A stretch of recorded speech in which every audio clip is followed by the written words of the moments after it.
Good morning, everyone. Lopa Madam, Ravi Sir, Chef Ali Madam, Dr. Mehta. Thank you for joining. We will begin as soon as came.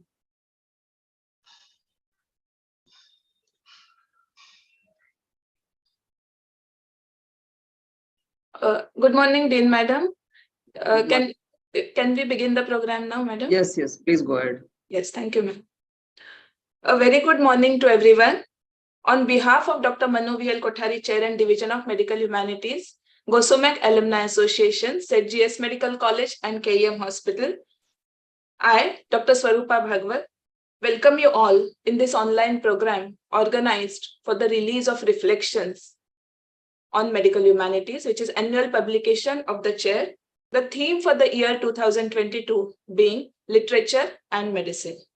I welcome our respected Dean Madam, Dr. Sangeeta Rawat, the authors, contributors, the faculty, students, and well-wishers who have joined us today in this program. Literature and medicine both are man's creations and are complementary to each other. Imagine medicine without literature. In that case, the healer or the doctor would simply look at or speak about the signs and symptoms of merely the disease, and he will strive to or try his best to heal or treat only the disease and not the fellow human being who is suffering from the disease. If literature and medicine embrace each other, then the sufferer would be viewed as a fellow human being. He will be understood better. His pain and emotions would be viewed with empathy and mutual trust. Even the healer would understand his symptoms or sufferings better, whatever he narrates. Literature and medicine, lot has been spoken about this relationship and importance of literature in medicine. Literature is a very important and vital facet of medical humanities. Hence, we chose this theme for our book of 2022, Literature and Medicine. Dr. Shefali Balsari Shah and Dr. Aniruddha Malpani kindly consented to be the joint editors for the book. I thank them. And when we approached authors for invited essays and articles, I'm very happy and overwhelmed to say that there was very enthusiastic and wholehearted response from all of them. Thank you very much. And the book includes articles, essays, reviews of various books which have already been written by different authors. There are poems, paintings, and of course cartoons by Dr. Hemant Marparia. And all of them reflect what I just said about literature and medicine, the relationship. So having said this, now I request our respected Dean Madam to say her words of guidance and release the book. And I'm very thankful to you, Madam, for being there with us today and for releasing the book and for your support and encouragement for the activities of our medical humanities. Thank you. Good morning to all and welcome to all the alumni and all the seniors, Dr. Ravi, Dr. Lopa Mehta, Dr. Anirudh and Shefali, Swarupa and all others who are there online. Welcome from GS Medical College and KEM Hospital. I think we all know that medical humanities are doing wonderful things over last since the time it has started. And we all as doctors always are busy in studying and, mugging the books and all those and patients. But it's somewhere in our heart, there is some, hidden qualities where you want to write something, where you want to make a poem, or where you want to do, we all have those some hidden qualities somewhere. Everyone has some hobbies somewhere. So I think this theme was very good, that we have this literature and medicine. And I think the two of our alumni have done wonderful job by being an editor to this. And I think, see, basically it's reflection means you have to do a chintan, you have to do a manan, what is there in the past. So our students, our nurses, our doctors will always, from the experience, what they have gone through and what they are going through in the KEM hospital, in their also in the curriculum or during their studying hours, and then what is reflecting this, they can put it on the pen and they can write it down, and that comes really from heart. So when it comes from heart, which you have experienced, I think it becomes very, very valuable, and it becomes itself a very good, symbol of what we think and what we think about our alumni, our alma mater, what we think about medicine, what we think about our patients. So all that comes up with this, and this gives a vent, this gives an opportunity for us to write down what is there in our heart.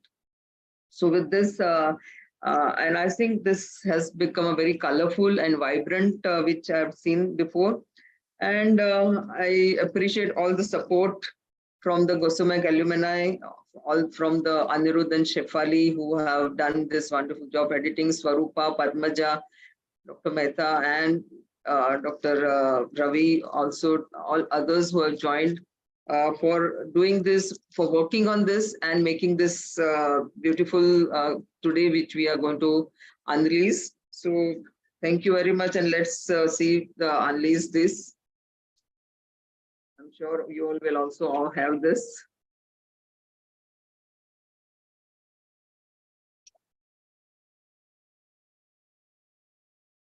So that's, I think, I don't know, it's not seen there. Yes. Reflections on medical humanities, and I think that's the thing. And respectfully, Dr. Manu Kothari, in his memory, this whole medical humanities is there. So thank you all, and wish you all the best for this. And do read and give us the. I think today, this weekend, we all should read this and give our opinion. Thank you so much. Thank you very much, Madam, once again for releasing the book and your words of appreciation and support. Thank you. And now, because now the book has been released, so we will proceed with the PowerPoint presentation showing the contents of the book. Yeah.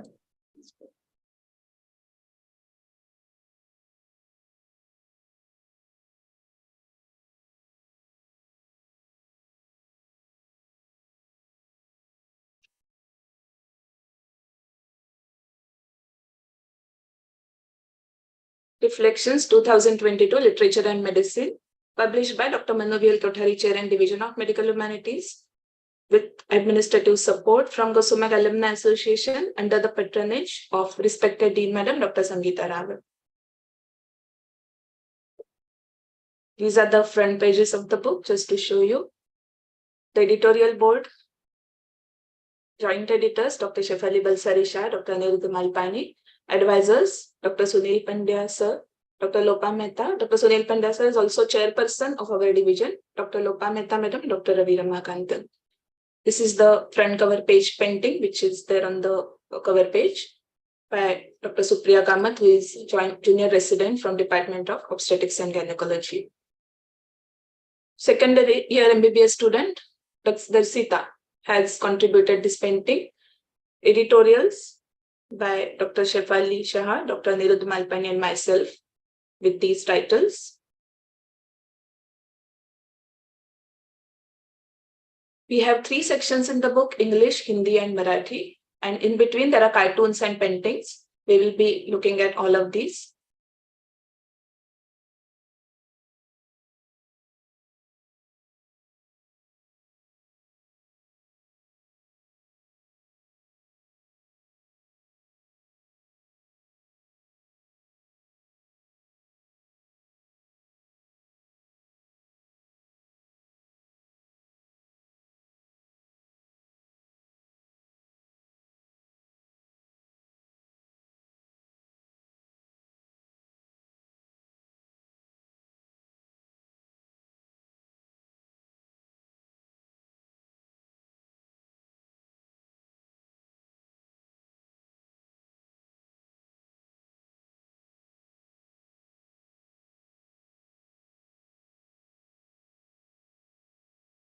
These are Hindi poem and story, humorous story, with the courtesy of Darshita Jatkia, who is our MBBS student.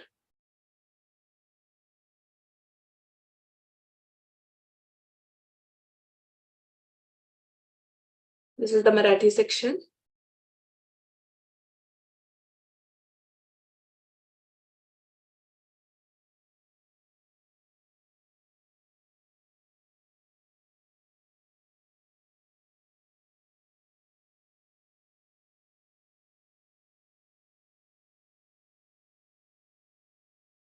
These are the poems which are there in English literature, and for the courtesy for all these poems goes to Dr. Shefali Shah. The credit goes to her because she selected those poems and she contributed these poems for our book by various poets.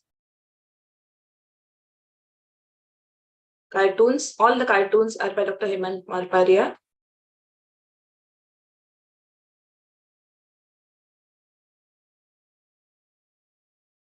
These are his cartoons.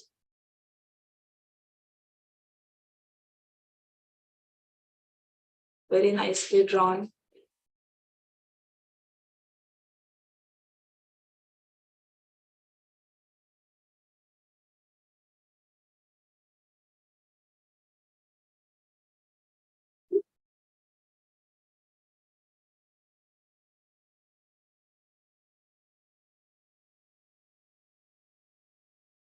These are paintings. They are contributed by the students from MBBS as well as from occupational therapy, physiotherapy, nursing students. So some of these paintings are displayed here. Very beautifully drawn with a lot of color sense in these.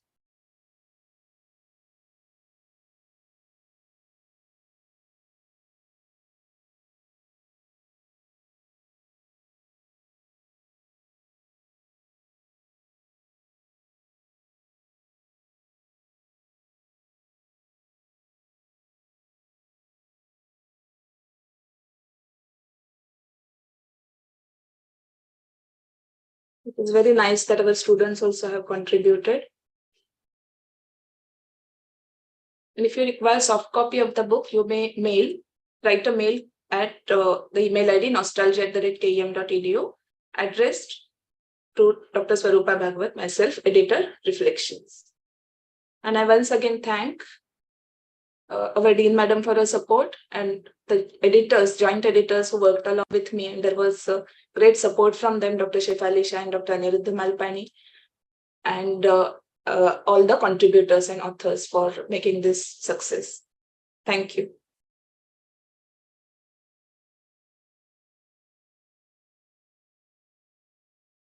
Now, I request Dr. Shefali Balsari Shah to talk about her experience as joint editor of this book. Dr. Shefali Shah is former associate professor and head of the Department of English at St. Xavier's College, Autonomous, Mumbai. Thank you, Swarupa. Madam Dean, Dr. Sangeeta Rawat, eminent faculty of the Dr. Manu.V.L.Kothari Chair and Division of Medical Humanities, Joint Editor Dr. Aniruddha Malpani, and distinguished members of the audience. Just 13 months ago, when I had come to address a session at your conference, Confluence Ascension, and while I was sampling your excellent Medu Vada, Dr. Swarupa had asked if I would be willing to edit this edition of your annual magazine.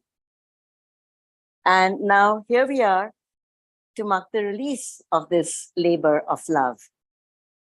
And what a journey it has been.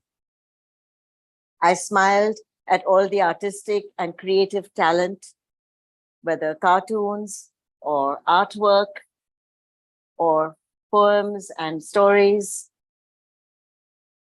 Each article was a revelation, not just of your brilliance, because obviously that's a given if you're here, but also of the wide range of interests and the kind of topics that the writers selected, whether history, literature, spirituality.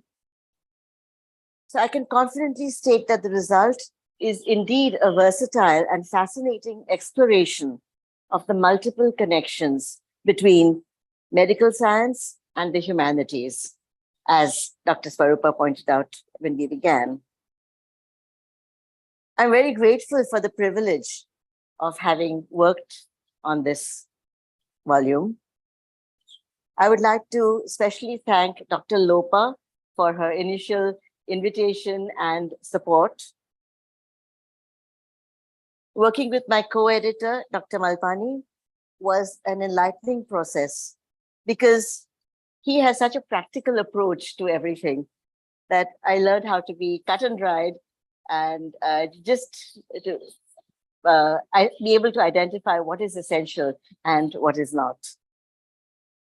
Of course, Dr. Swarupa, as the editor, deserves the utmost credit for all her tireless efforts and constantly inspiring people and urging them and encouraging them to write in and to do better, and for leading from the front.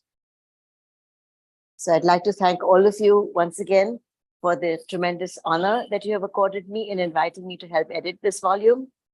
And I hope that all of you enjoy reading it as much as I have enjoyed working on it. Thank you. Thank you very much, madam, for sharing your experience and appreciating our work.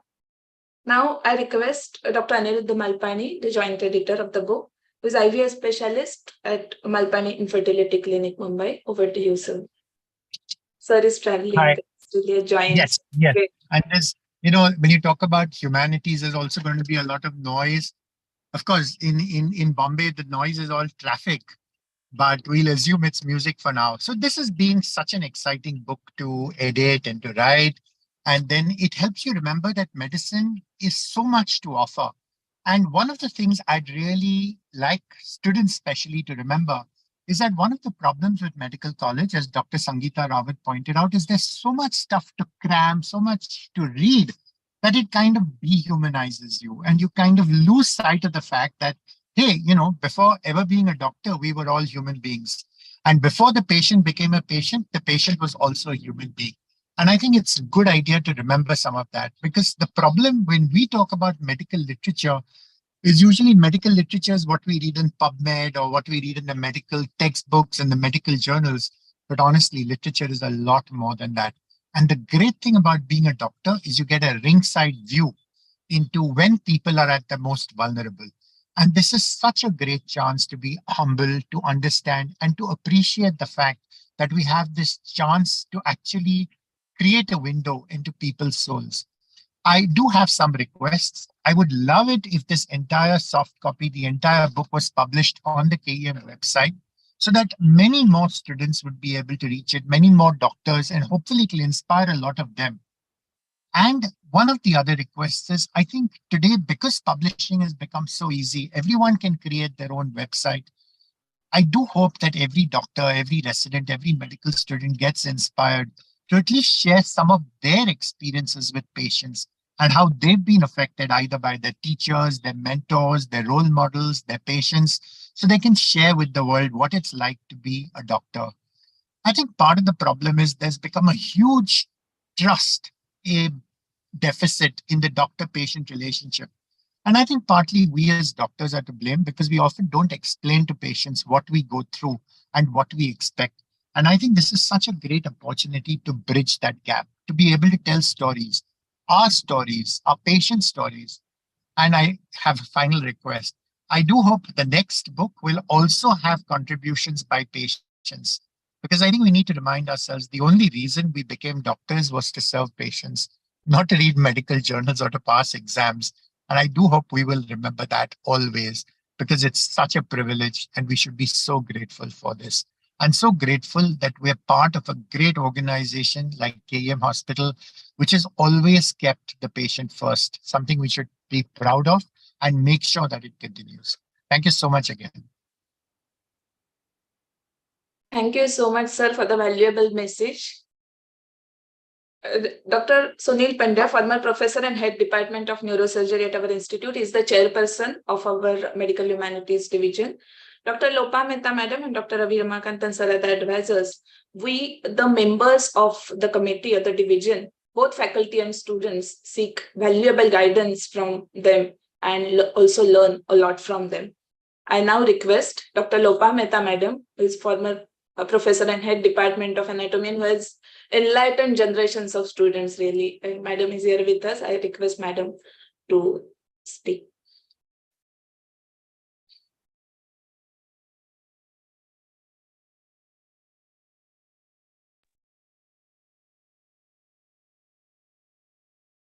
Good morning. Let me at the outset compliment the Dean, St. G.S. Medical College and KM Hospital, and the Chairperson, Dr. Sunil Pandya, on the Medical Humanities Division, 1 out of 4 in the country. And further, for coming out with a volume year after year. This year, the topic has been literature and medicine. I have been often asked by the students, what is this division about? My answer has been that Swami Vivekananda used to pray, please make me a human. We are human beings with 5 sense organs and 5 organs of action, which are to be used with discretion, a prerogative only human beings have. Viveka Buddhi, to do unto others what you would like to be done by others to you. When we become doctors, patients in distress come to us.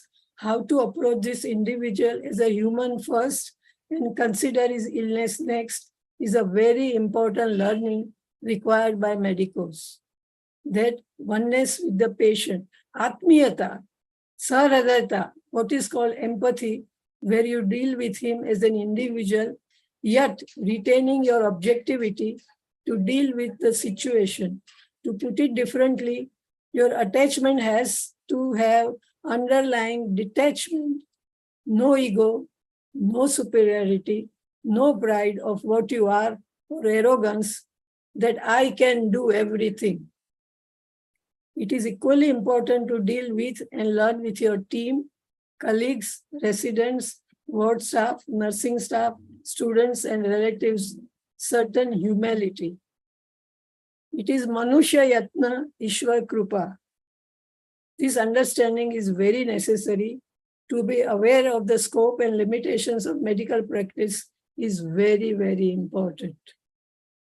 The Reflection 2022 has a chapter on Art of Medicine from the book Art and Science of Medical Practice, applicable to all pathis, written by late Dr. Manu Kothari and myself. This chapter highlights, let the patient talk. Communication with the patient is vital and warns against trade and extortion.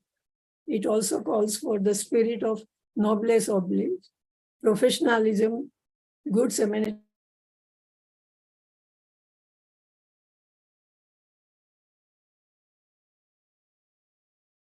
Madam तुमचा mute वर गेलाय. Just unmute. Pradeep कुठे गेला mute वर? Now it is fine. I congratulate the editors, Dr. Swarupa Bhagwat, Shefali Shah, and Dr. Anirudh Malpani for having brought out such a unique collection of essays. Thank you. Thank you very much, Madam, once again, for always guiding us. Now I request Dr. Ravi Ramakantan Sir, former professor and head department of radiology at this institute. Swarupa, where are the bachus sitting? Are there bachus here or they're all online? Sir, I think they have classes and clinics now. So probably some of them have joined. I think one of them is there. So there is no physical meeting in the MLT, right? It's all online. Yes, online. Some might have joined via Okay. YouTube, sir.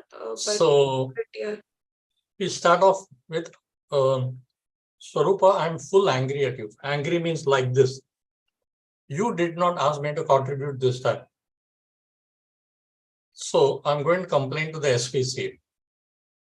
You understand? But you look, if you don't complain to the SPCA, it means what? You don't know what is SPCA, brings up Manu Kothari. Let me see, except for Lopa Mehta, I must be the one who has closely interacted with MLK. We call him MLK. When I was in first MBBS, we used to call him Milk. Okay, for whatever reason, we're making fun of our professors. So I have known him very, very closely for decades. I would be in his office for about half an hour each afternoon, just so he can order a cup of tea for me. He wouldn't have it. So he would order a cup of tea. Also because if I didn't go, I get a phone call and he'll say, Ravi, no darshan today. That was him. He was always, all the time, talking in riddles, punning all the time. So I've had very close, very, very close interaction with MLK. One of the things there are many things to envy about him. One of the things I envied most about him was that he was widely read, very, very widely read. And I mean, I didn't even read radiology, forget about being widely read.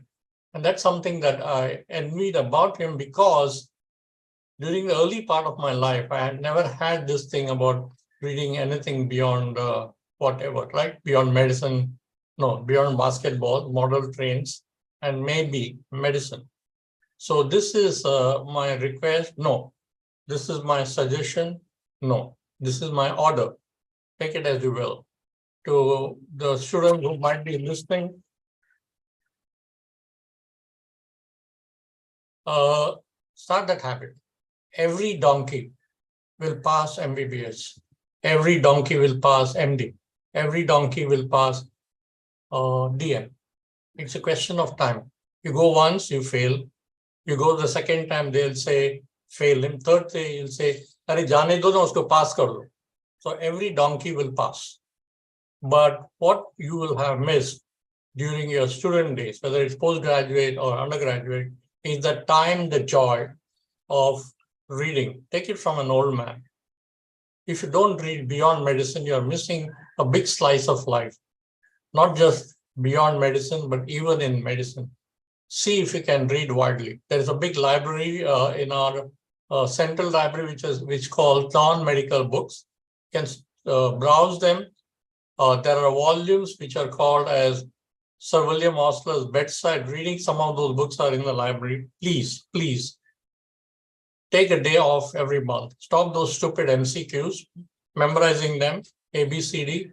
Spend some time with those books. Dr. Lopa Mehta's room has a whole lot of books. Make a habit to read beyond medicine. That will enrich your life as you go along. The other point that I want to make here is, I have fine-tuned this great art of giving suggestions to others to implement and do no work myself. That is fantastic. I tell them, do this, and I don't do much myself. So these are some of the suggestions I have. Anirudh has already mentioned this. The big mistake we are making in medical humanities is that we are concentrating on medical folks. We are concentrating on medical students. We are concentrating on medical doctors who form a very small part of medical care. We are forgetting the nurses, who are the ones who come in contact with patients more than anybody else. We are forgetting the class 4 staff. So we should find some way of involving them in all that we do. So the suggestion I have is this. On every floor of the hospital, close to the library, on every floor of the hostel, on every floor outside the TK's office, have a box and say, drop what you have done in the real moment. I write some essays once in a while under the title of Chairman's Corner, and those essays are inspired by the moment. I don't think and start writing. Something happens and I write an essay. So medical student goes see something. Okay, the radiology website of our hospital has something called residence musings. If you don't know the meaning of the word musings, look it up in the dictionary or look it up Google. That's what Manu Kothari would do. He already had 3 dictionaries in his room. And if I say something, he would say, Ravi, you are saying something wrong. I will show you, pick up the library and you'll correct me on the spot. I also have realized that there are sense we have of some words, and you Google and see that what you had meanings of was completely wrong. So correcting yourself is very, very important. William Osler. Gentlemen, half of what we have taught you would be in error. Furthermore, we can't tell you which half. If William Osler can make mistakes, we can all make mistakes. Now, where was I? Okay, so we have these drop boxes in every floor, every place possible, and in the nurse's home, and in the ladies' hostel, wherever, though people can drop whatever they want on the spot. I have no doubt that we'll get some garbage. When people out of Khunnas will write something and drop it there, we can look at them if you want to eliminate, learn from that feedback. But I think that's a good way of doing things online all the time. The other thing is that what Anirudh said already, we have to have a simple thing. We have to have a website page called Musings under Medical Humanities, and throughout the year, we keep posting stuff which we get from all folks in the hospital. We cannot forget patients. It's all about patients. It's all about their relatives. So we make it accessible to patients and relatives and put them all together. We do not distinguish between one human being, the great doctor there, and the lowly relative here. Everything goes on that page in any language.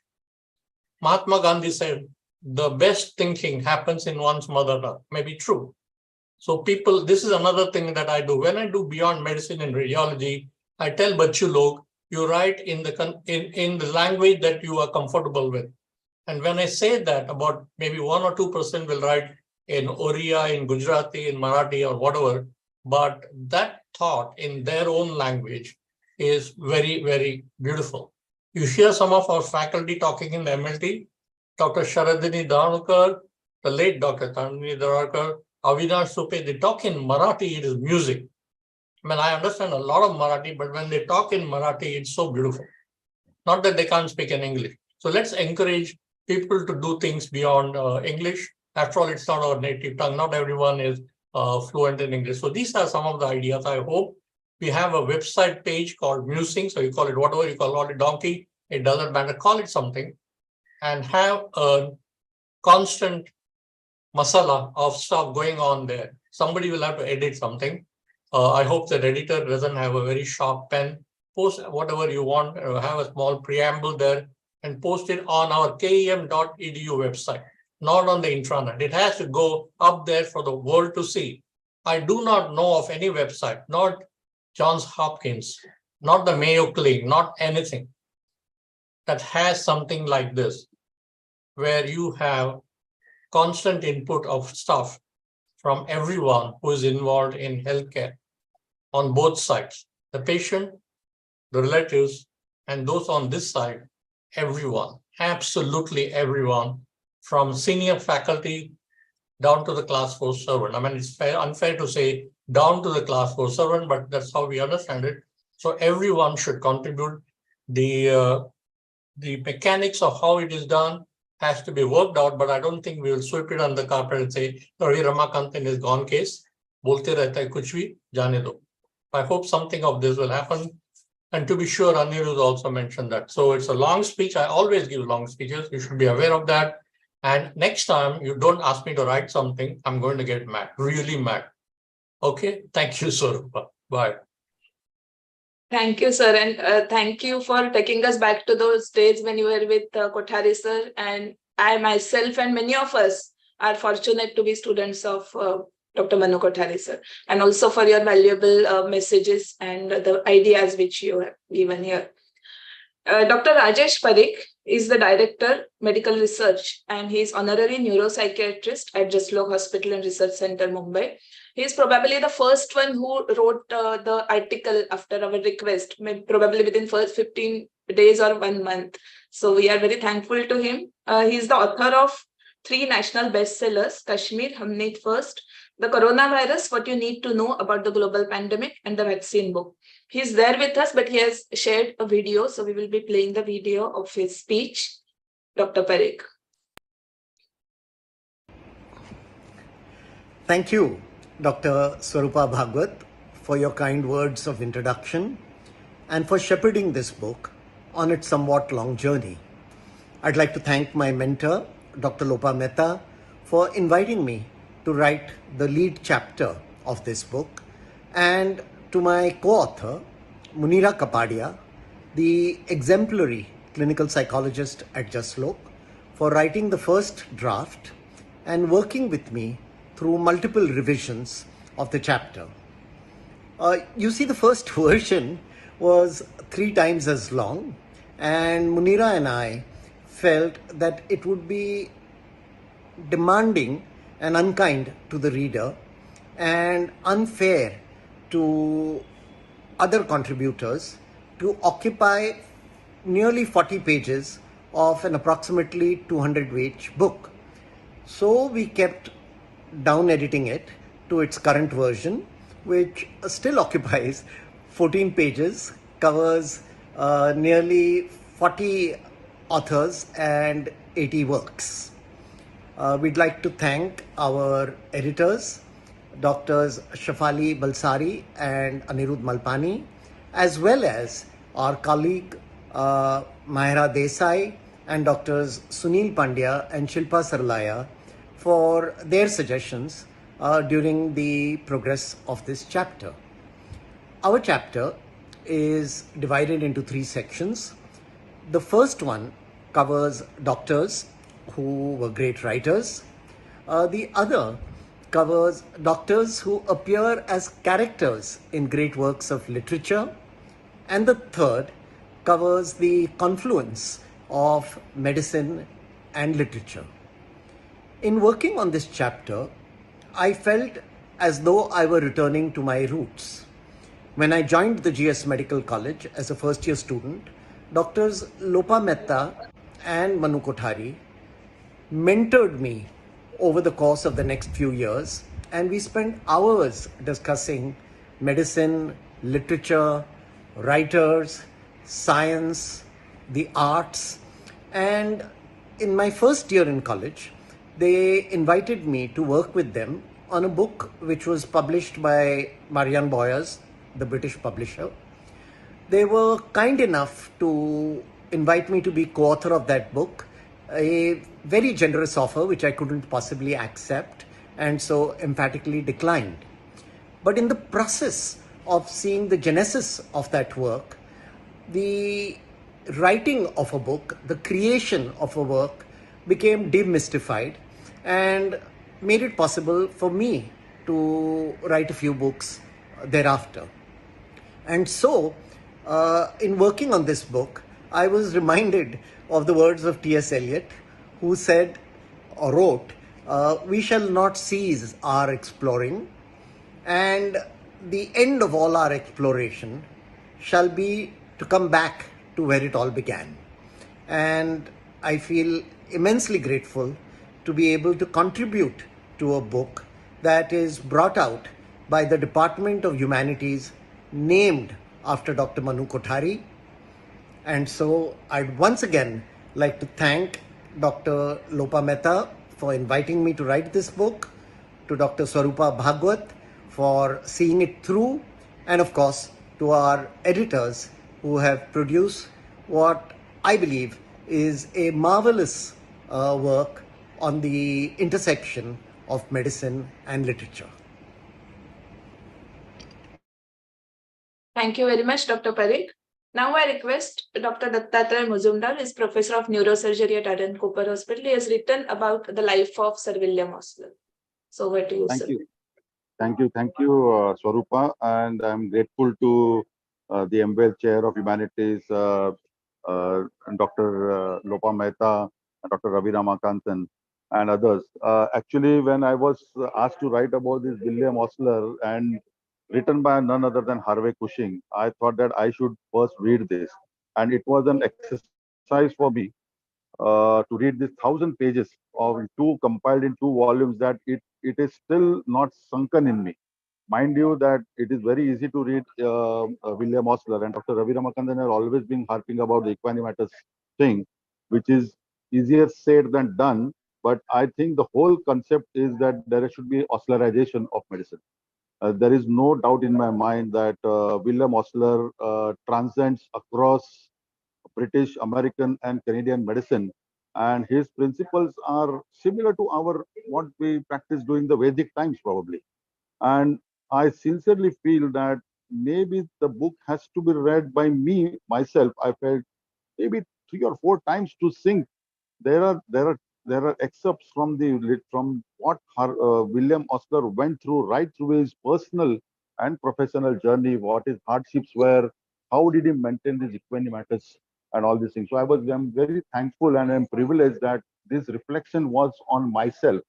And I really thank Dr. Lopa Mehta and Dr. Ramakantan, who has always been my mentors and guide, and Dr. Sunil Pandya, of course, whom we have actually is a mentor and who has changed our lives during the time I worked in the residency period, and I still keep on interacting with him. Thank you, Sarupa, for connecting me with reflections, and I sincerely hope that this will be a reflection of on ourselves rather than and putting it on to the medical students. Thank you very much. Thank you very much, sir. Now, our MBBS student Rahul Kothari will share his experience of writing an article for the book. Rahul. Morning, ma'am. So, first of all, I'd like to wish everyone a good morning, respected Dean, ma'am, and all the teachers present here. My name is Rahul Kothari. I'm a student of 3rd MBBS, and it has been my honor to be able to lecture. Entitled Book Review of Mr. James Herriot's work.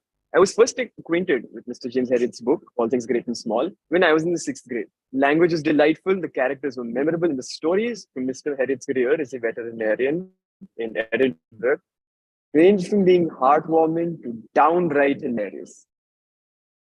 It was then an obvious choice to review it.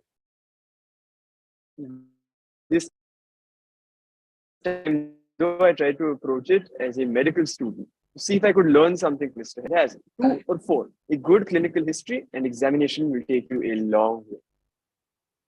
Sorry? Probably, Rahul, your network is a bit weak. Compassion, empathy, and a commitment to care will take you even further. Oh, I'm so sorry, ma'am. I'll just try changing it. If possible, because I think you're in the college somewhere.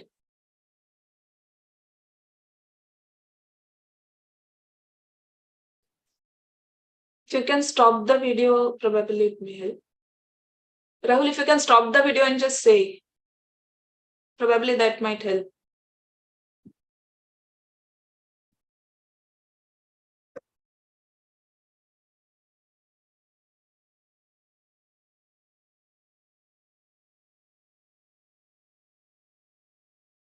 Rupa, did you notice Rahul is in an apron? I don't know what he's trying to do in a meeting like this, in an apron. I think he's in Lopa Mehta's room. No, labs, laboratories, I think. Oh, So okay. they're all having the classes and all. Maybe you should come on. I mean, the college is a blind spot. So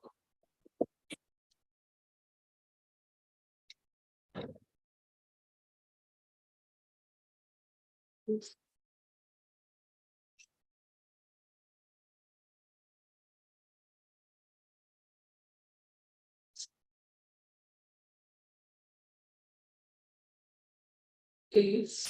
Hello, am I audible, ma'am? Yeah. Yes. Yes, Yes. Rahul. I'm so sorry about the disturbance. I'm not getting network here, I'm afraid. No? Yes, Rahul, we can hear you. Yes, ma'am. Thank you, ma'am. I'll just begin from the start. I'm sorry. My name is Rahul Kothari. I am a student of 3rd MBBS, and it has been my honor to be able to contribute to this edition of Reflection.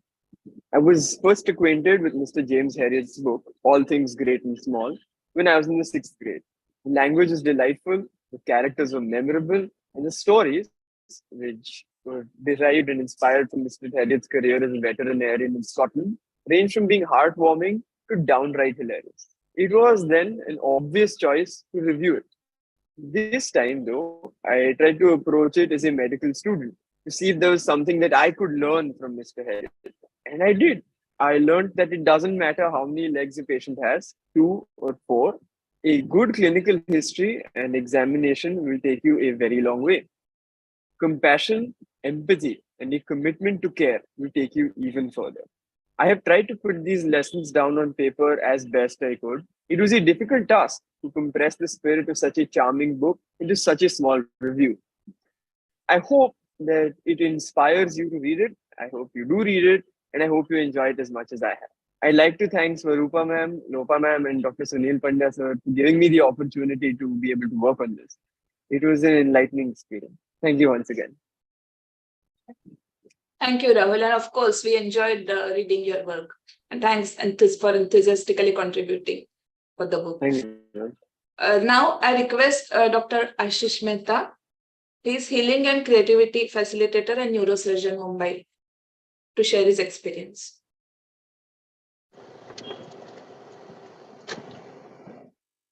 Pranam to everyone. Manubhai has been a part of everyone who has passed under him. Manubhai and Lopaben, I think, has been the engine behind the students' life and people who are actually living medicine. I was one of those fortunate persons to have been with them practically every afternoon during the lunch breaks. And that was a wonderful experience, which is a part of me now. I'm going to be through the journey that I was requested to. The communication is a soft thread which connects a thinking and a feeling human being as he connects to the other human being or any other life form. Human race has evolved to communicate using modulated voice, what we call language, in the human sonic range. This is mostly verbal, but we have also mastered to an extent non-verbal communication modes. Medicine is a profession where effective interpersonal communication holds the key to healing. To be able to compassionately listen to the spoken and the unspoken messages with ardent, incessant, patient passion, and to be able to respond in the same mode holds the key to healing. When Breath Becomes Air is a book which I laid my hands upon, and what you see in the book is only the first half, because I managed to overshoot my deadline of 5,000 words. It is a life experience in the verbal communique of the healer-sufferer yearning to communicate while knowing that healing is impossible in cancer, and befriending death with a poised equanimity was the best foot forward. It is a jostling journey between life and death, with a quarry of the quests in between. The repertoire is replete with linguistic parlance, wading the rivulet of life experiences through dull and dormant human biology and philosophy to the vibrant, vivacious neurosurgery, garnished with research experience and sprinkled with travel experiences, eventually choosing to settle in the moment. For me, it was a lesson on human relations and true meaning of life, death, and a quest in between.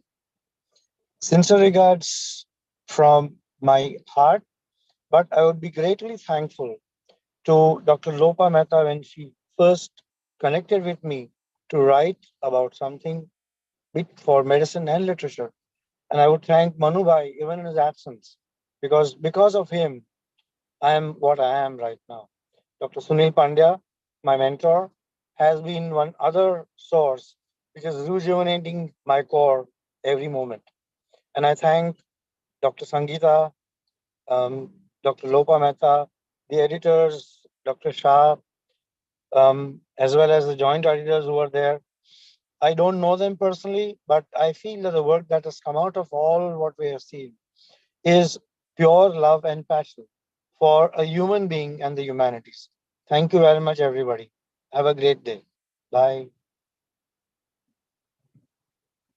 Thank you, Dr. Mehta. Now I request Dr. Mahesh Abhyankar, who is medical consultant, pharmaceutical expert, and strategist, to share his experience of writing an article, the summary of his own book, Emotional. Over to you, Dr. Mahesh. I think Reflection book is one of the powerful book, and my contribution for that is the emotional zeal. Most of the times in a day, we are constantly involved in activities. We are running around. We are hurry for the time. Then we feel exhausted. Sometimes we get disturbed by a patient or family member, our junior, or even colleague. And at the end of the day, when we go to sleep, even there is a problem in the trouble of the sleep. And another important point, when we want to relax, we take the gadgets, which will create a sensory, too much of impulses on the mind. So there's a time for reflection. And the most important point in everybody's life is basically emotional audit. And that was the theme of one of the popular book, Emo.Zil, along with my friend Aarti Bharj, we have written during the emotional lockdown time of COVID. The theme was break, make, and awake. And we are able to reach to readers more than 10,000 in English as well as Marathi, and got around 4 awards. So one is break. Now in the book of Emo.Zil, you will get a lot of people who have got trouble during the COVID times. There was a job loss. Then there's a homemaker. They all have become a maidless life during the time. A bright IT couple sitting in front of each other and doing the individual meetings. And the struggle begins. The NGO girl, which is actually doing a lot of job in urban, because of the closure, she has to go back to village. Even there's a beautiful story of a fighter doctor who is at the age of 65, comes to ICU to rescue the patients. And I think around 10 to 15% of Indians are having stress-related issues, but during the COVID, it has become almost 25 to 30%. So a couple of stories about a panic disorder girl or OCD, how it has got exacerbated during the time. And a very beautiful story on senior citizen, those who want to go to Wari in every year, but they are not able to do, and there is nobody to help them. So how they celebrate the Wari during the by doing a lot of social service. And the digital education student who is struggling for adapting from physical to digital education.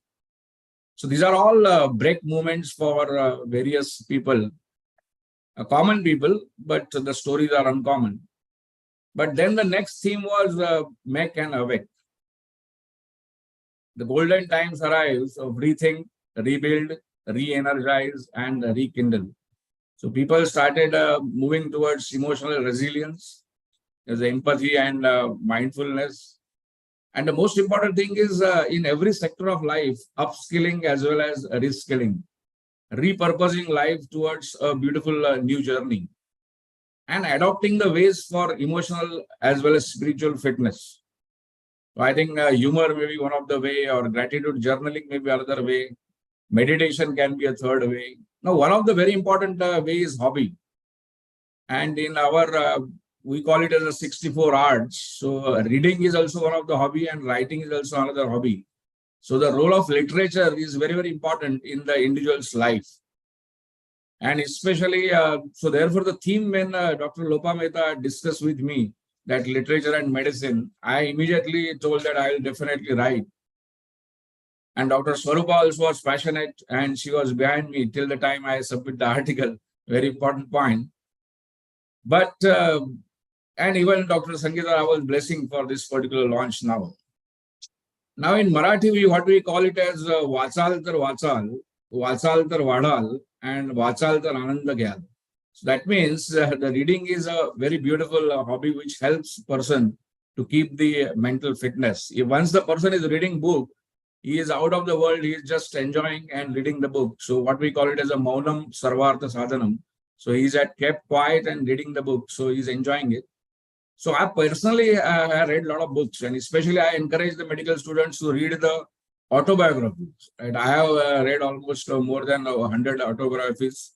Might be the autobiography of Swami Vivekananda or Swatantra Savarkar, or even when I read Experience of Truth, I really felt that how the leader can be developed during a particular phase of life. And it's apart from that, Tata, and so it's a business, or in the medicine also you can read. You can read autobiography of Sachin Tendulkar, how he has developed. Recently, I read Orchid, Idli, Orchid, and Me. So how the chain of Idli and developed over by Vittal Kamath. So what is the important thing is that the reading helps us in a good personality development.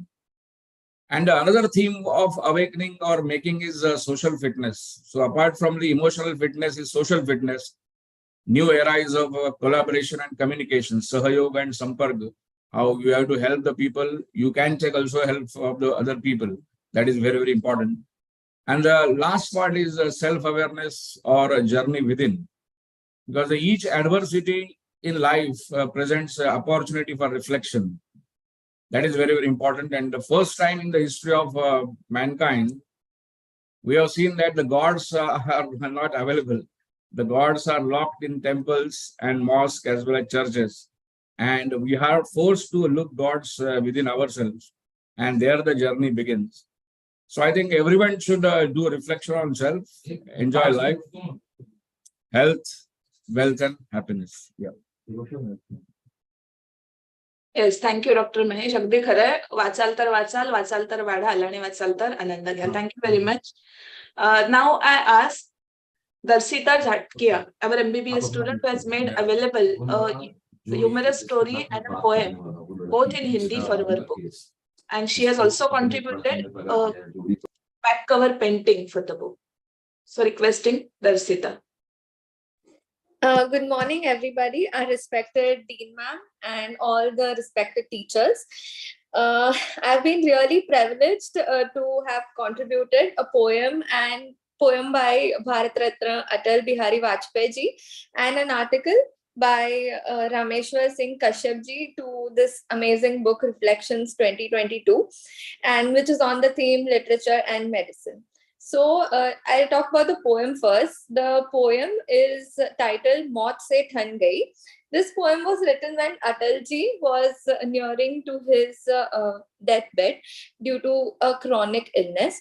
And this poem basically describes the mindset, the fear, the worry in the minds of patients when they know that they are suffering from an illness and they know that they are nearing their death.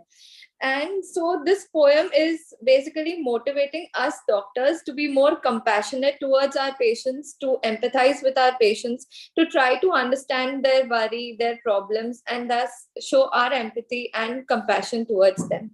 The article that I have contributed is a humorous article, and it's titled Manja Mere Man.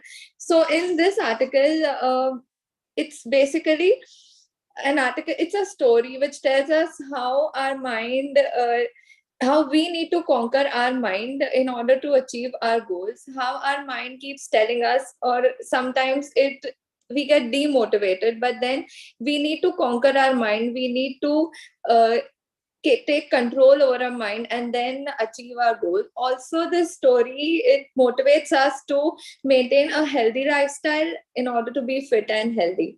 And lastly, I'm also very humbled that my drawing has been selected for the back cover of the Reflections magazine.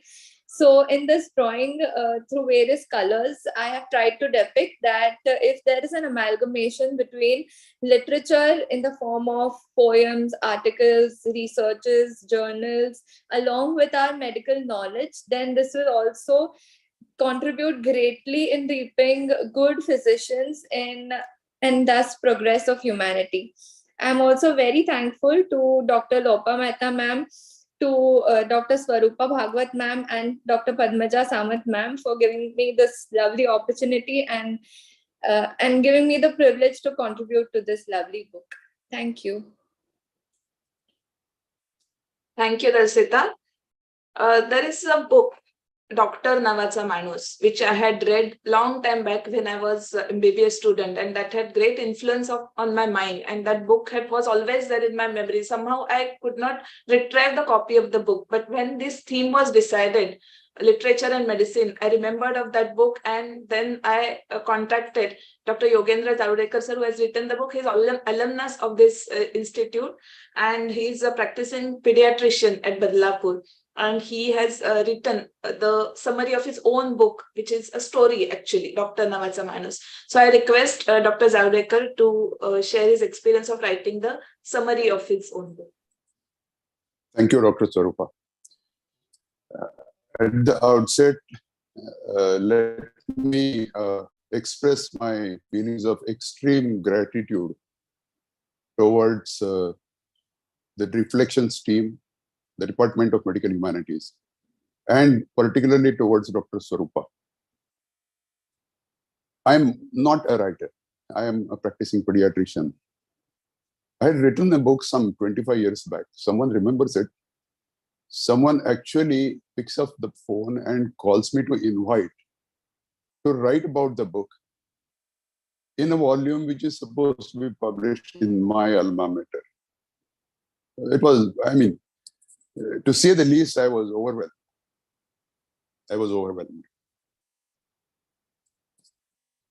I feel, what is my novel about, or what is the story about? It revolves around the epidemic of Salmonella meningitis in an NICU. I feel medicine is an imperfect science practiced by imperfect people like you and me. Uncertainty is always a part of medical outcomes. People at large hold us doctors responsible for the favorable as well as the unfavorable outcomes of the medical emergencies.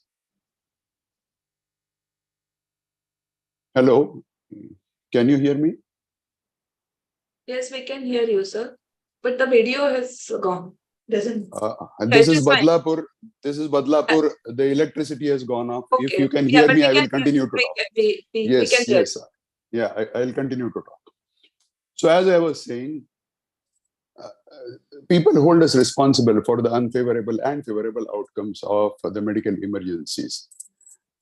So difficult and demanding clinical as well as social situations keep appearing in the life of any clinician. And what sails us through these situations is clarity of scientific thinking and purity of intentions and values. After all, what we are is what our values are. That's what I've written in my novel. And I would like, I'm not exactly very good at English, but I spoke in English basically to reach out to those people who may not peep into the Marathi section at all. I request them to go and read the Marathi section as well. It has some things which are more beautiful even as compared to what I have written. I thank Dr. Lopa Mehta and the Department of Medical Humanities. I thank Dr. Swarupa Bhagwat again, and thank you for everything. Thank you, sir, and thank you for your contribution. Now I request Dr. Nima Rege Madam, Professor Emeritus, Department of Pharmacology. She has written a review of book माझी समाज परिवर्तनाची शोध यात्रा. She has written it as माझी समाज परिवर्तनाची शोध यात्रा, प्रेरणादायी आत्मचरित्र. So I request Madam to share her experience. Thank you. Thank you, Swarupa. At the outset, let me thank Dr. Manu Kothari, Chair and Division of Medical Humanities. And the book on which I wrote in Marathi, and I read the Marathi translation. But if you can see this book, it is I think it is getting blurred. Yeah. But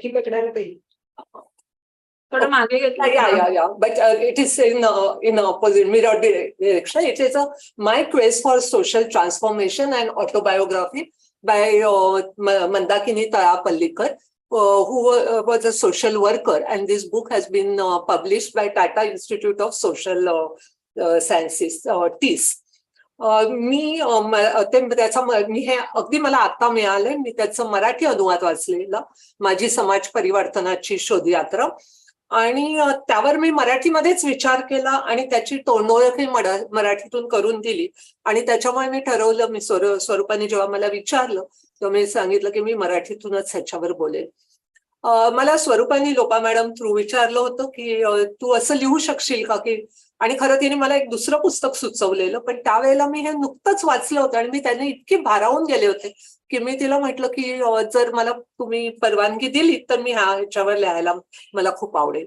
कारण हे काही एखाद्या डॉक्टरचं नाही आहे आत्मचरित्र, हे एका social वर्करचं आत्मचरित्र आहे. आणि तिचं ह्या वर्षी जन्मशताब्दी वर्ष चालू आहे. त्या 1923ला जन्मल्या आणि त्याच्यानंतर त्यांनी आणि अशा ठिकाणी जन्मल्या ज्या वेळेला हैदराबादमध्ये जिथं निजामची राजवट चालू होती, अतिशय ऑर्थोडॉक्स कुटुंबामध्ये त्यांचा जन्म झालेला, अतिशय कर्मठ ह्याच्यामध्ये. आणि त्याच्यातून त्यांनी शिक्षण घेतलं. त्या मुंबईला आपणहून एकट्या आल्या आणि त्या राहिल्या. अर्थात केवळ शिक्षण हा काय मला खूप आवडलेला भाग होता असं नाही, किंवा त्यांनी मी भारावून गेले होते असंही नाही. कारण माझे आई वडील त्याच पिरियड मधले होते आणि मी त्यावेळेच्या बऱ्याच त्यांच्या मित्रमैत्रिणींमध्ये, आणि मला माहिती होतं की अशा त्यावेळेलाही बायका असं शिक्षण घेतात. पण त्या शिक्षणाव्यतिरिक्तही जी त्यांची जिद्द होती आयुष्यामध्ये काम पुढे जायची, जी त्यांचं ध्येय त्यांनी ठरवून घेतलं होतं आणि त्या सतत त्या ध्येयाचा पाठपुरावठा करत आणि त्या जसं त्या 1923 मध्ये जन्मल्या, त्यामुळे त्यांनी भारत स्वतंत्र होतानाचे दिवस बघितले होते आणि त्यावेळेच्या असंख्य लोकांप्रमाणे त्यांनाही स्वतंत्र भारतासाठी काहीतरी करावं असं वाटत होतं. त्याचप्रमाणे त्यांच्या मनावर कॉम्रेड मानवेंद्र रॉय यांचा पगडा होता आणि त्याच्यामुळे त्यांनी त्यावेळेपासूनच ठरवलं होतं की जर आपल्याला समाजासाठी काहीतरी करायचं असेल तर मला सामाजिक कार्यकर्ती म्हणून राहायचंय. आणि त्यावेळेला जेव्हा त्या 30 मध्ये शिकायला आल्या त्यावेळेला 30 पण त्याच्या अगदी प्राथमिक अवस्थेमध्ये होतं. आणि त्यावेळेला मी जेव्हा हे लिहायचं ठरवलं तरी त्याच्यामध्ये खूप दिवस गेले. म्हणजे स्वरूपा मला वाटतं अगदी कंटाळली असेल मला सांगून, तर मला ना एक अनामिक भीती वाटत होती की एवढं मोठ्या बाईचं चरित्र मी ते मांडू शकेन का व्यवस्थित, मी लिहू शकेन का, की माझ्या हातून त्यातले काही पदर सुटून जातील का. आणि पण स्वरूपाच्याच सतत पाठपुराव्यामुळे मी ते परत परत वाचायला सुरुवात केली. मला तरी वाटत नाही मी त्याला फारसं न्याय देऊ शकले आहे. पण हे करत असताना सतत एक कुठेतरी स्वतःला पारखणं पण त्याच्याबरोबर आलं आणि ते करताना कधी कधी आनंद झाला की त्यांनी काही काही म्हणजे मी त्या असं म्हणायची की मी त्यांच्या जागी असते तर मी हे केलं असतं का. तर काही वेळेला हो मला वाटत होतं की हो हे मी पण ह्या स्टेप्स घेतल्या असत्या, त्यामुळे त्यावेळेला आनंद वाटायचा.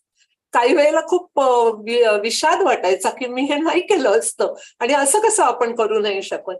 आणि काही वेळेला अपराधी वाटायचं की सगळ्या काही सुखसोयी असताना मी असं काही त्यांच्या इतकं करू शकले नाही, किंवा असं माझ्या अंगात तेवढा जास्त आळशी पण आहे आणि त्यांच्या इतकी ध्येयासक्ती नाही आहे. पण स्वतःच्या मला त्यांच्यातलं सगळ्यात जे काही आवडलं असेल तर त्यांनी सतत ती तर्कशुद्ध आणि तर्कसंगत राहिली, की प्रत्येक वेळेला काही घटना घडली तर त्याच्यावर विचार करणं, त्याच्यावर प्रमाणे स्वतःला बदलवणं आणि केवळ स्वतःपुरता विचार न करता समाजाचा सतत विचार करणं. आणि अशी माणसं आत्ताच्या काळात तरी आपल्याला खूप कमी दिसतात. म्हणजे आपण जे बघतो की स्वमर्जीवर चालणारे सत्ताधारी, मग ते राजकारणातले असो, ते समाजकारणातले असो, ते एखाद्या संस्थेतले असो किंवा अगदी घरातले सुद्धा असो, ते तेवढा विचार करतच नाही. आणि ह्या सगळ्या आत्मचरित्र वाचताना त्यांनी खूप प्रसंग दिलेत, खूप चांगल्या दिल्या, पण मला सगळ्यात त्यांचं आवडलं की त्यांनी खूप निंदाही कोणाची केलेली नाही. त्यांनी प्रत्येक जो प्रसंग घडलाय तो इतक्या तटस्थपणे आणि बघितला की इनफॅक्ट त्यांनी म्हटलंय की मी असं काही फार मोठं काम केलेलं नाहीये. आणि नंतर मी आता जेव्हा ते मला इंग्लिश त्याचं मूळ पुस्तक त्यांनी इंग्लिश मधून लिहिलेलं ते मिळालं, त्याच्यावरचा पाठीमागे तो ब्लर बसतो तो वाचताना माझ्या असं लक्षात आलं की त्यांनी बरंच काम केलंय. त्यांनी स्वतःचं पुस्तक ग्रुप डिस्कशनवर लिहिलंय, त्यांनी रॅशनल ह्युमॅनिस्ट सारख्या मॅगझिन मध्ये अनेक आर्टिकल्स लिहिलेत आणि ती काळानुरूप ते बदलत गेलेली आहे. आणि त्यांनी बरंच विदेशात पण शिक्षण घेतलं, अमेरिकेत जाऊन, आणि त्या परत आल्या. त्या केईएम मध्ये पण 1 वर्ष होत्या, पण त्यांना काही गोष्टी त्याच्यातल्या आवडल्या नाही त्या ह्याच्यामध्ये. कारण मी म्हटलं तसं त्यावेळेला ते सोशल वर्करचं एक काम होतं ते प्राथमिक अवस्थेत होतं. पण नंतर मग त्यांनी फॅमिली प्लॅनिंग ह्याच्यामध्ये सेंटरला फॅमिली प्लॅनिंग आणि रिसर्च सुशीला गोरेंनी सुरू केलं होतं, त्याच्यामध्ये त्या जॉईन झाल्या. नंतर गांधीग्राम सारख्या संस्थेमध्ये मदुराईला जाऊन त्या संस्था चालक म्हणून केल्या, आणि त्यांनी बाकीच्या पण काही संस्थांमध्ये काम केलेलं आहे. तर हे करत असताना त्यांनी कुठेही जे काय त्यांनी बघितलं आणि केलं, त्यांना सतत एक वाटत राहिलं की आपण बदलायला पाहिजे, की जे आपण जरी विदेशातून शिकून आलोय तरी आपल्या म्हणजे भारतीय लोक जसं कुटुंबाचा नेहमी पहिला विचार करतात त्याप्रमाणे आपण केला पाहिजे. आपण लोकांना कुठचाही सामाजिक बदल घडवून आणताना लोकांना त्याच्यामध्ये सहभागी केलं पाहिजे. आणि ह्या सगळ्या त्याच्यातली शेवटची तर 3 प्रकरणं मला असं वाटतं की खूप खूप महत्वाची आहेत. एक म्हणजे त्यांनी लग्न नाही केलं, त्या कायम एकट्या राहिल्या. त्या पिरियडमध्ये त्यांना ज्या बहुसंख्य स्त्रियांना ज्या काही अडचणी आल्या त्याच्याबद्दल त्यांनी लिहिलेलं आहे. त्यांनी मानवेंद्र रॉयच्या विचारसरणीशी ओळख करून देणारं लिहिलंय. आणि सगळ्यात मुख्य म्हणजे त्यांनी समाज शिक्षणाच्या त्यांचे मूलभूत विचार लिहिले. त्यांनी खूप वर्ष प्रशिक्षक म्हणून काम केलं आणि तेही मला खूप जवळचं वाटलं. कारण आता मी जरी फार्मॅकॉलॉजिस्ट असेल किंवा असेल, तर आता मी सध्या जास्त करून शिक्षण क्षेत्रामध्ये जायचा प्रयत्न करते आणि त्याच्यामध्ये थोडंसं काम करते. तर त्यावेळेला तर त्यांचे विचार ते खूप मला भावत राहिले. आणि जे ते त्यांचं प्रौढी न मिरवता, कुणाला कमी न लेखता स्वतःच्या आयुष्याचा जो लेखाजोखा आहे तो दुसऱ्यांच्या समोर ठेवणं, हे मला खूप इम्पॉर्टंट वाटलं. आणि म्हणून मला असं वाटलं की रिफ्लेक्शन जे हे आपल्या पुढच्या पिढींसाठी आपण करत आहोत त्यामध्ये त्यांची तोंड ओळख करून द्यावी. कोणीतरी ते वाचताना कोणाच्या तरी मनाला असं वाटेल की हे पुस्तक वाचावं आणि त्यांच्या आयुष्याला. आणि खरं तर रिफ्लेक्शन मधले सगळेच लेख तसं होऊन जातात, कोणाच्या ना कोणाच्या तरी मनाला त्याचा स्पर्श होऊ शकतो. जसं आधी महेश अभ्यंकरने म्हटलं तसं मलाही स्वतःला वाटतं की साहित्य हे खूप इम्पॉर्टंट असतं. म्हणजे मेडिसिन जरी आपण ते शिकलो तरी साहित्यामध्ये पण आपल्याला, म्हणजे मी जे काही शिकले तर मी मेडिसिन बरोबर मी लहानपणापासून साहित्य वाचत राहिले, जास्त करून मराठीमध्ये. पण त्यांनी माझं वागणूक किंवा माझं वर्तणूक ह्याच्यावर त्याचा मला खूप वेळा पगडा दिसतो. औषधोपचारांनी शारीरिक व्याधी दूर होतात, पण साहित्याने तुमच्या मनावर फुंकर घातली जाते, तुम्हाला मानसिक ऊर्जा मिळते. आणि अनेक मानसिक व्याधी पण औषधोपचारापर्यंत जाण्याच्या आधीच त्यांचा कधी कधी निपटा होत राहतो. आपल्याला कळत जातं की अरे हो, हे असं पण होऊ शकतं, दुसऱ्यांचे काय अनुभव आहे, दुसऱ्यांनी काय त्या प्रसंगात केलं आणि आपण काय केलं हे आपल्याला समजतं. त्यामुळे मला असं वाटलं की हेच पुस्तक नाही तर अशी आत्मचरित्र किंवा इतर साहित्यही वाचणं महत्वाचं आहे. ज्या वेळेला मी हे पुस्तक वाचलं, जो तीसने अनुवाद प्रसिद्ध केलेला तो पण तीसनेच केला होता, पण त्याचं मूल्य लिहिताना त्यांनी अमूल्य लिहिलेलं आणि ते पण माझ्या मनाला खूप भावलं की या व्यक्तीचं किंवा ह्या व्यक्तीच्या आत्मचरित्राचं मूल्य कसं काय होऊ शकणार, ते अमूल्यच असलं पाहिजे. आणि असे मग त्यावेळेला माझ्या समोर केईएम मधले पण आपले अनेक शिक्षक आणि काही लोकांना मी बघितले, काही लोकांचं बद्दल मी ऐकलंय, ते डोळ्यासमोर राहिले. आणि मला असं वाटलं आपण जे काय तो हा रिफ्लेक्शनद्वारे किंवा बाकीच ह्या मेडिकल ह्युमॅनिटीजच्या द्वारे जो काही आपण तयार करतो आहे पुढच्या पिढीसाठी वारसा, तो पण असाच अमूल्य आहे. पण जेव्हा मला इंग्लिश पुस्तक मिळालं आणि तेव्हा माझ्या लक्षात आलं की इंग्लिश पुस्तकाला मात्र त्यांनी त्याची किंमत ठेवली आणि ते 30 मध्येच उपलब्ध होऊ शकतं, ते बाहेर उपलब्ध नाहीये. तर ज्यांना कोणाला वाचावं असं वाटेल मी जरूर Tata institute of social science मध्ये त्याची चौकशी करावी.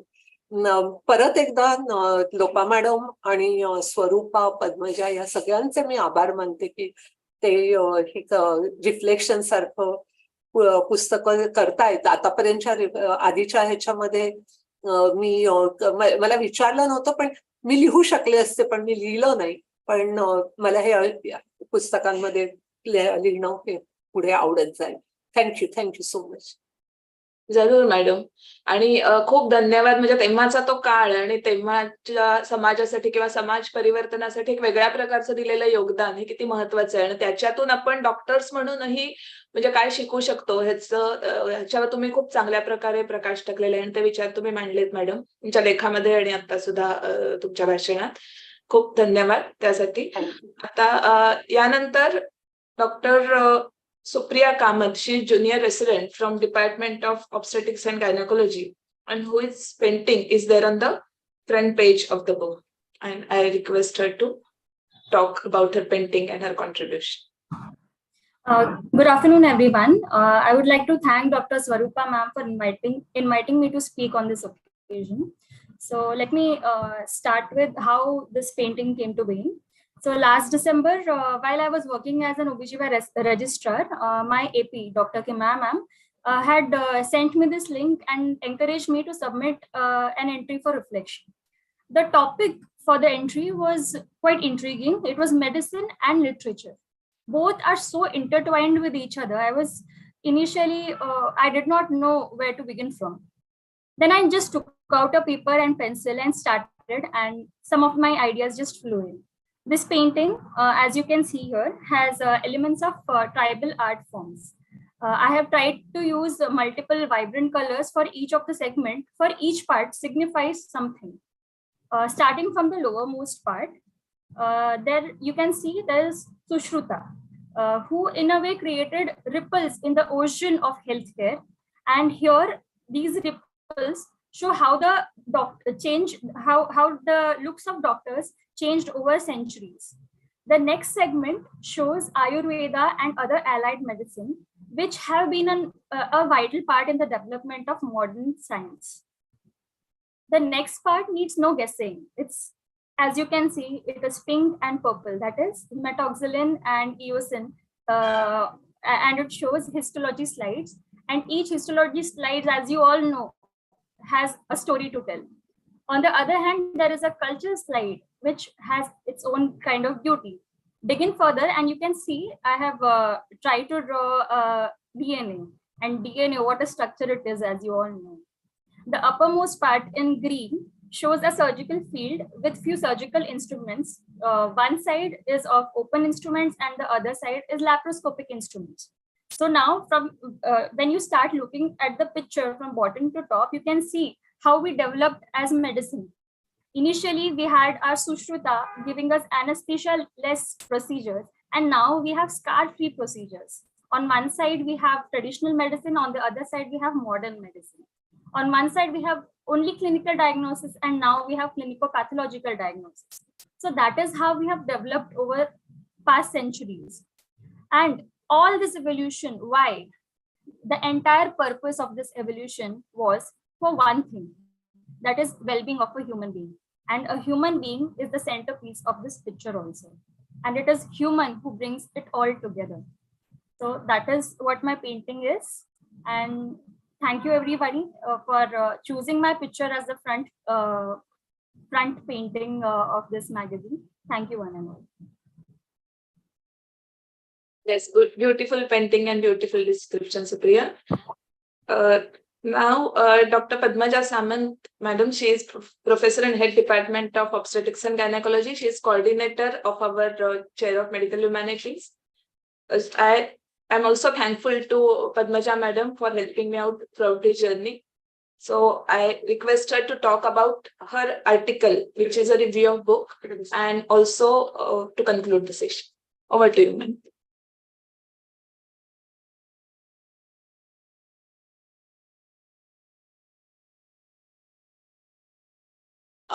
Very good afternoon to everybody. I have this very pleasant task of bringing this very encouraging, very different type of program which we do in Medical Humanities. First of all, I would like to clarify certain things which Dr. Ravi Ramakanthan had talked about. He had said that we should be working on more inclusive type of publications or work which should include not only the medical fraternity but others. I'm very happy to tell you that this has already been done in the past volume of our reflections, where everybody from the security persons to nursing staff, everybody from every possible department, people have contributed to the earlier volume. There have been medical social workers have contributed, nursing students, nursing tutors, security, laboratory technicians, pharmacists, doctors, students, therapists, everybody contributed. So we already, and I will definitely take up Dr. Ravi Ramakanthan's suggestion of keeping a box so that people can otherwise also, because that time it was, maybe they contributed in a large number because COVID was really a time where people really wanted to, as Dr. Abhyankar said, COVID was a different time. It required that giving vent to their emotions. So probably everybody contributed that time, but it would be an ongoing effort. That is one thing. I would also like to tell you all that Medical Humanities Division is funding our Dean Madam's idea actually, that we should be appreciating publicly the workers who are best in these particular fields, security, laboratory people, nurses, everybody. So Star of the Month is an idea which our madam floated, and what we have been doing is, the Dean's office is doing is, they put up their pictures of all these stars of the month from these areas, and that is funded by Medical Humanities. We also are in the process of planning a course, induction course for our class 4 workers. That is another thing which is there in the pipeline. Let us see how it comes through. Regarding inclusion of all languages, all our past volumes also have had poems and literary pieces in different languages. It has been mainly Marathi and Hindi, not the other languages of our country, but maybe we will graduate to that also. Now coming to the book which I reviewed. Actually, I am too small a person to talk about the person who wrote that book. It is Ward number 5 KEM, Ward number 5 KEM was the book actually written in Marathi by is the book written by Dr. Ravi Bapat. Bapat sir is a huge personality. I really cannot be talking much to you people. Everybody must be knowing Dr. Bapat. He is a world-renowned gastrointestinal surgeon. This book has been actually the pen down by Miss Suniti Jain. So it is written in a very beautiful flowing language, and the most important part of this book, has been absolute lack of anything, I, me, myself. The humility with which sir has written about his family, his extended family, that is the KEM hospital, his extended family, which has been responsible to make KEM what it is, which is outside of KEM, but his friends and his other social influencers who have been there. Social influencers is a new term, but they have been sort of social influencers for years together. So what sir has written about them, sir has admitted his own mistakes also in a very humble and a very neutral and very, in Marathi we have a term called Sakshi Bhav, where it's analytical and nothing to do with I in that. So in that way, sir has written about all his experiences. The book begins with the birth of this institute, and it goes on to talk about how his parents influenced him, the contribution of his parents and his family to his growth as a child and later on his education and his career. He also talks about some very important qualities that a doctor should have. The quality of leadership. As again Dr. Abhyankar said, we require social fitness. So that is one very important factor which Dr. Bapat has alluded to in this book. His friendships, how his friends enriched his life, enriched in a sense his experiences and his way of looking at the society, how they influenced him and how they came to help not only him but the hospital itself.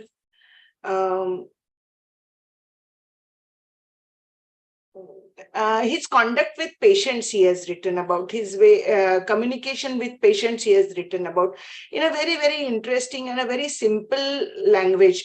I must give credit to Suniti Jain madam for this use of this very touching language. There is one important thing, one important chapter of the book is about rejection of intellectual slavery, which he has Vaicharik Gulamgiri Tyag. That is what he has written. And this is about how Western medicine and the way we have studied medicine, how it has influenced us to be sort of, to some extent, intellectual slaves to the West, and how that should be not followed anymore. And the mention of Dr. Sharadrini Nahanukar's and Sir's research in that, etc., they have really contributed to, and this is a big learning for, actually this should be read by all the students of today and tomorrow, because that is what we eventually require to reach at. How his social obligation was reminded to him by one Mr. Bhau Raut, who said that it is not only the hospital itself, but how you should be reaching out to the society around the hospital, and how then sir realized that the area around the hospital at that time when he was in his formative years and later, and how he sort of made that whole society, community, his family. That's some very interesting things like Kabaddi Ni, which was a terminology which was taken into medicine because of whatever research sir has done. Himalayan medicine, where his treks to Himalayas, how they required to actually resuscitate some people who were in their team, and how they had taken all the resuscitation equipment to wherever they had gone. Very interesting stories about not only restricted life in medicine, but a whole sort of, multifaceted life. Very, very interesting to read. And his one important message, lastly, what he has written in Marathi, actually, which I have tried to translate, is patient's faith in the doctor and the doctor's fiduciary duty is the soul of medical profession. I think that sort of summarizes the whole essence of the book. So it was a very interesting reading. I'm personally not very fluent in English. I would like to say that this is like me writing this review is like Panitine Suryachi Aarti karnasarkha, which is not really possible, but I have tried in my small way my tribute to Dr. Bapat. Now, coming to the last most important task of giving thanks. My heartfelt thanks to Dean Madam for always guiding and supporting us in our endeavors. Thank you very much to Dr. Swarupa and Dr. Aniruddha Malpani and Dr. Shefali Balsari Shah Madam for editing this volume. Without Dr. Pandya sir and Dr. Lopameta Madams and Ravi Ramakantan sir's guidance, we would be not really doing what we are trying to achieve. It is very difficult to actually, think of this department without this division. It's not a department yet. We hope it becomes a department. But without their ideas, we wouldn't be able to function. So a big thanks to all of them. Thank you to all the contributors who have contributed, taking out time from their very busy practice. The students who have contributed to art, poems, writings. My heartfelt thanks to our audiovisual team who is constantly working and supporting us, Mr. Badal Patil and Mr. Tushar Kotwal. And lastly, thank you to all for being here this afternoon, and thanks a lot.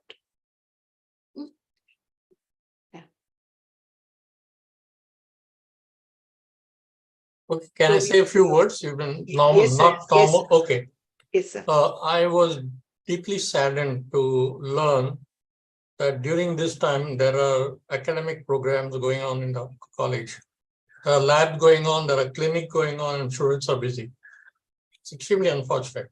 Those labs, those clinics happen in every college in the country. But it is only in GS Medical College that something like this happens. And we are depriving the students of an opportunity to learn. Not many of them would be interested. Let's say 5 of them are interested, but their lives would be touched, and it is not difficult. And I want to make a request to the dean through you, to the academic dean through you. The ADCOM module has 45 hours distributed throughout the 3rd MBBS. We can use that. We say stop work except emergency. No faculty, no, if you want, you attend. Okay? We make it possible for them to attend, and I think it should be possible. I do not know if there is one faculty in charge of the ADCOM module he or she coordinates the 45 hours through 5 years of MBBS. I don't know if that happened. Perhaps there is someone who's coordinating this. And finally, as someone who has been tutored very closely by Dr. Ravi Bapat, he was my junior clinical teacher. He was my teacher during a 3-month time during MBBS. I would have a suggestion to you. Offer this book as reading material to everyone, every student who wants to learn, to read. In fact, to anyone, because I very closely relate to that book, Ward 5. I can understand every single thing that goes on there. And tell them either to write a précis of that book, or in the MLT have a program, they let them come and talk and have an award, first prize, second prize, third prize. I think the best would be for them to talk in the MLT, because that is a big slice of KM. None of them would have experienced that, and going through that book, and when it can enthuse them. When Dr. Bapat has his own flowery language of writing, but he was a great teacher, a great surgeon. I will not take away credit from him for that. A brilliant bedside teacher. And I think students should get exposed to that book. So let's see, I mean, you take a call on that, but I think we should make it possible for those students. Everyone is touched by something in their career, even if 5 students benefit from attending this a program like this, which they will not get anywhere else in the country, I think it's worth it and it's possible. I mean, I have a strong request to the dean, please see if this can be done for our students. I mean, this is precious. Thank you. Certainly, sir, certainly. Thank you very much. Thank you all very much from M.V.L.K. Chair of Medical Humanities and Medical Humanities Division. Thank you all. Have a nice day.